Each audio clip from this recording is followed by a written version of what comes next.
Alicia Jones, and this is another one of my Living Consciously videos.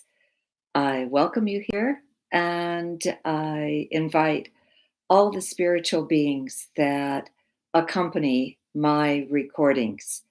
I know that they sometimes get frustrated with me because I will say something and I'm not necessarily sure that I always follow my own advice. And they know it. And I get a little bit of pushback from that. And but today's video is on nourishing the brain. I never really know what it is that they want me to share for the coming week. So I've stopped trying to guess.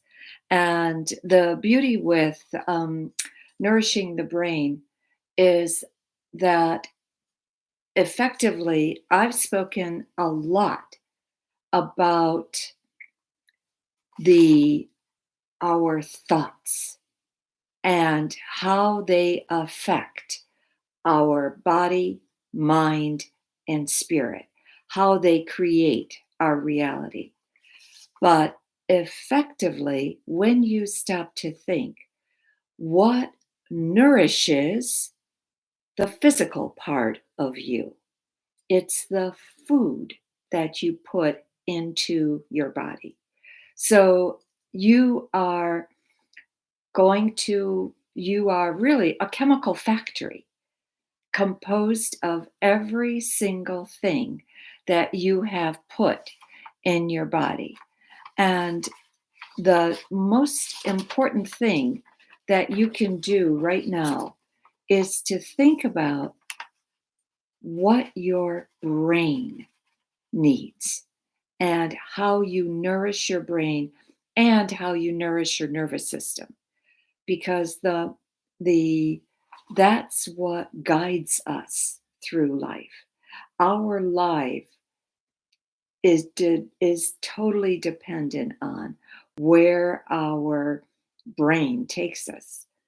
And so effectively, what is the most important food that you're going to put in your mouth? Live food. Live food. Food that has not been cooked.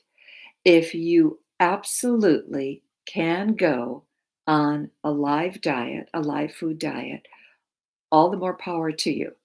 I have not even ever come close to that, to being able to do that. So I just will fill my life with as much live food as I can. And what is live is fruit and vegetables. Vegetables, if you add up all the vegetables that you have, there's a ton of them, but most of us stick to an assortment that we're familiar with. Potatoes are at the top of the list. Um, Maybe some green vegetables.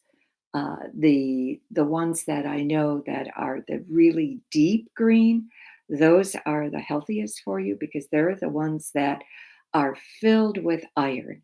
So you look at asparagus, you look at broccoli, you look at kale, you look at Brussels sprouts, really deep green, Swiss chard. Are they pretty commonly sought? Sometimes yes, sometimes no. So anyway, try to get as much of them into your body as possible. But the some I literally have never heard of a person yet who said, I'm allergic to a green vegetable.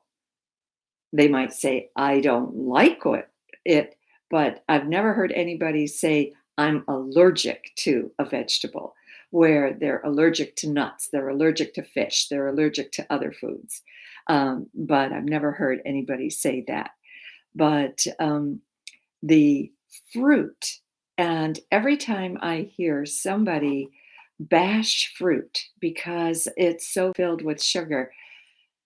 One of the things I want to stress for you, fruit has the highest vibration on the planet. Of all the foods that we put in our mouth, fruit is number one. It's the highest vibration. Just like there is a scent out there, an essential oil, rose, that has the highest vibration. So I have in the past recommended that you buy a little vial of rose. And I think if you just Google Belgian rose, you will actually get the rose from Belgium. And I think for a little guy, it's $30, at least it was a number of years ago. I don't think it's gone up, in price, but if you just smell it every day, that's all you're gonna need. Your one little vial will last you the rest of your life. And if you have a vial of frankincense and smell that on top, you've got two basically very high healing oils that you are putting through your body. So, do consider that. But in terms of foods, don't eliminate fruit because you've heard that it's filled with sugar. It's a natural sugar. It breaks down in your body. And if you crave sugar, if you're one of those people, I'm one of them. I literally feel like I have to have something sweet every single day. So if you crave sugar, taking a date, pulling the pit out, stuffing it with a walnut is fantastic. You can do something fancy if you want. You can also stuff it with a little bit of cream cheese. You can stuff it with a little bit of candied orange peel or candied violet, but just a tiny bit of that. And and you can make those yourself. You don't have to buy them. So anyway, figs also tremendous source of sugar for you. But the dates, figs, cranberries, those are absolutely easily available. And even doing something like what a little kid will call ants on a log, which is celery in little bite-sized pieces, stuffed with cream cheese with raisins on top. It's absolutely amazing how that as a snack can get you over the hump of your craving sugar. And also, it can add additional um, energy to you. So, effectively, but getting back to food for the brain, um, one of the things that I always remember my mother saying is that fish was food for the brain. And I know myself that I there was a time when I was small where they would absolutely love their smoked herring, and I wouldn't touch it until I wised up to the fact that, wow, this really tastes good as a young adult, as a teenager, maybe, and as a young adult. But try different things. Listen to what your body is telling you. Listen to how your body reacts to the food that you're putting in your mouth. I I'm not gonna I can't go through the whole list of foods that are out there, but your body will absolutely clue you in as to what is right for you within about 20 to 30 minutes as that food goes through your digestive process. And your body will just uh, be very happy or very unhappy and very sleepy, very sluggish, very just not responsive to other things. I mean, it's absolutely amazing that once you start tuning into the wisdom of your own body, how your body will guide you to where it is that you to where it is you need to go with your food intake. One of the things that I discovered in our Polish tradition, we have the Christmas Eve ceremony called Vigilia. And we always had a lot of people over. Well, this year, obviously, we didn't. We had my husband and I. So, one of the courses that we serve is herring and sour cream and onions. And so we bought just a small jar instead of our normal large jar. And I always would notice that at the end of Vigilia, there was never any herring left. No matter how much I served, it was always gone. So this time, Bob and I took our fill and we had plenty left. And I thought, well, I'm not throwing it away. Once in a while, I would just take a piece or two on a cracker and call that lunch. And because I decided I'm really getting bored with the food I'm putting in my mouth. And so I had that instead. And I was astonished how terrific I felt. So I really, when Vigilia, during Vigilia, there's so many people there and there's so much food that it just kind of, the herring kind of got lost in the shuffle. But this time it was my lunch. I ate it by myself. So I realized I have to buy that in the future and have to include that as a something that I'm going to put into my food intake. What is real food? If you go into a supermarket, real food typically is the parameter of the supermarket. What's usually in the parameter? Fruits, vegetables, milk, dairy, bread, ice cream, frozen foods, and maybe nuts and walnuts. And if you stick to as much food as you can from the parameter, you will be healthier, happier, and your body, especially your brain, is going to respond in a much um, uh, more just be more alive, more alert.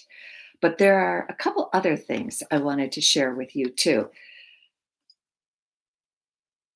The Oh, I don't know if I mentioned this with chocolate. If you do have to buy chocolate, which I highly recommend that you buy, make sure that it's 65% cacao because it's that level of chocolate that gives you the most oxidants. Milk chocolate won't do it. And the lower levels of cacao won't do it. But at 65 and above, I find 65 to 75 tolerable. The rest is too bitter. But absolutely consider that for yourself. The other thing I wanted to share, there are healing spices out there. And the ones that we have found are the Indian spices. It's cardamom, it's turmeric, it's masala, it's gram masala. So, and there are so many Indian stores that, and if there's no Indian store around you, there's the internet to turn to.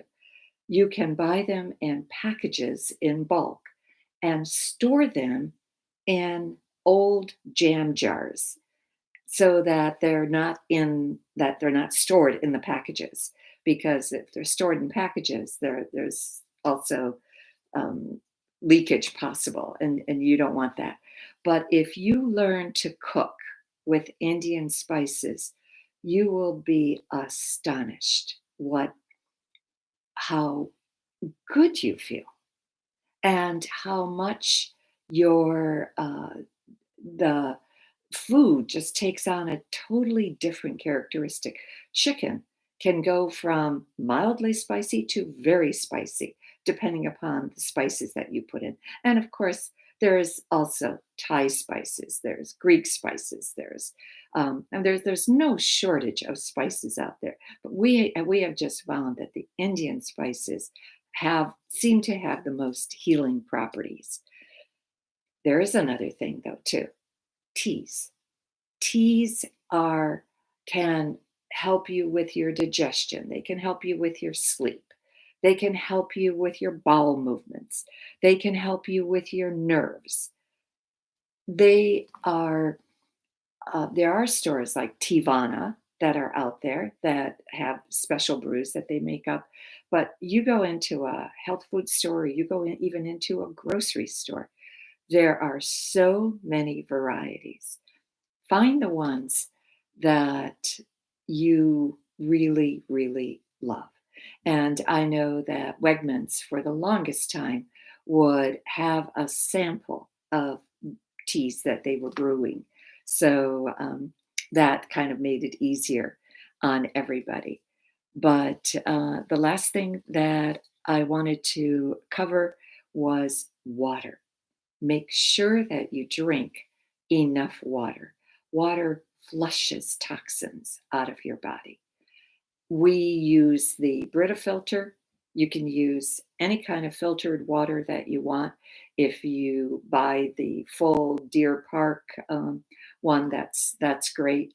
But for the most part, I have found that just a filtered water. We have a filter on our refrigerator, and then we filter the water that comes out of our tap. That seems to be sufficient. Practice eating until you are full, then stop. Don't go to the point of where you're stuffed. And eat only when you're hungry. Don't eat just because, oh, it's 12, I better have lunch. If you're not hungry, don't eat. That's not necessary. And the last thing I just wanted to say was intermittent fasting. Unbelievable how that can also make you feel better. Eat for an 8-hour period of time. Decide the number of hours. If you start your breakfast at 10, eat till 6. If you start your breakfast at 12, eat till 8. Some people have a different schedule than others. So, but intermittent fasting, when I was told for the third time um, about intermittent fasting, that spirit signed to me, pay attention. This is important. So I recognize that I really need to consider doing that. And I've done it now for since October 20th. So this is my going into my fourth month, and I can honestly feel the difference in how I feel. I used to wake up, even if it was 5 o'clock in the morning, ravishingly hungry. I could eat breakfast at ungodly hours in the morning. Now, waiting till 10, at first, yeah, that was difficult. I'm not going to say it wasn't. It was difficult for about 3 days. And then it was like my body adjusted to it. And so I usually eat my lunch around 2, and it's usually soup. And after that, a dinner at 5:30, sometimes 6. But I try to finish my food intake by 6. So I wish you great health. I know right now we need every single bit of energy that we can get. And I'm just so thrilled to be here for you. And I will see you on next week, Friday at 1 o'clock. I bless you. I thank you. And if you're in need of meditation material, Own Your Power Day by Day, my book is terrific. Purchased on Amazon.com or my website, Alicia, ALICJA Jones.com. Thank you. And we'll see you next week.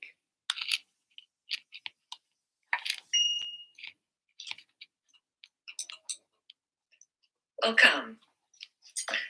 I'm Alice Alicia